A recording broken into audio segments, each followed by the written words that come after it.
And so we are very lucky because we've got two experts that are far closer to starting their practice than I. And so a lot of how they would answer, how would you launch, what did you do, what did you work, is great to hear from them. We've got a bunch of questions that I've gotten from an outreach, and we'll take some questions over the next little while as we have sort of our mini business panel.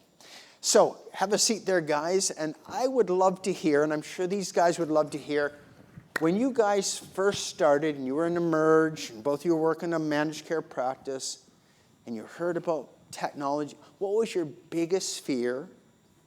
How did you overcome that concern or fear? And then what was the most important thing you did to launch your business? I already saw your selection of a place, but once you had your place, what did you do that started kickstarting cash flow?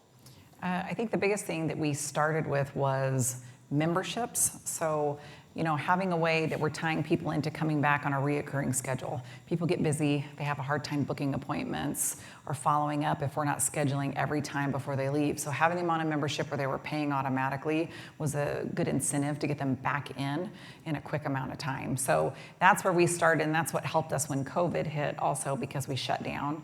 But we opened up in time to get people back in on their memberships where we didn't lose anybody because of it. So I think that initially brought people in, and then the biggest thing that helped was just to capture before and after photos early and often, and incentivizing people to let us use their photos if we needed to. Something as simple as a free sunscreen or a lip, something for their lips or something like that, just so we could share photos was huge, because I would slap our logo on it and I could use them everywhere, because people want to see what you're able to produce. And especially in a small town, it's not enough for me to say, look at the great company photos for what these lasers do, because people don't always trust that that's what you're going to be able to produce too. So it's great to, once you have a device and take that leap of faith to do it, to produce those results and be able to share them then too. One other thing is, I know Daxify is the new trendy thing. I detest Daxify, not because I don't think it works, but because it makes them so that they come in less often. I want my patient in a seat every single day if I can get them there. Because the more time they spend in a seat, the more time they're going to be looking at something else in my office. So when we do Botox, like she said, we do memberships, but anytime I do Botox on a first-time patient, I have them come back 2 weeks later when it's fully kicked in. Not because I distrust what I'm going to do, but because I'm going to want my patient to see that I want to take care of them. So if something needs a little tweaking, I'm going to take care of it that day.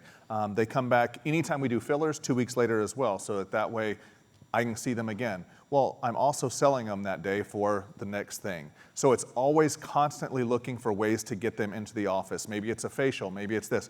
And then if I'm using their pictures, for example, like Liz was just saying, we show pictures all the time. If I'm using their pictures, maybe they need a chemical peel, so that way they'll let me use their pictures. But if I get them to look better because I did a chemical peel on them, now I take new pictures and they look that much better. So I think it's all about getting them repeatedly back in the seat.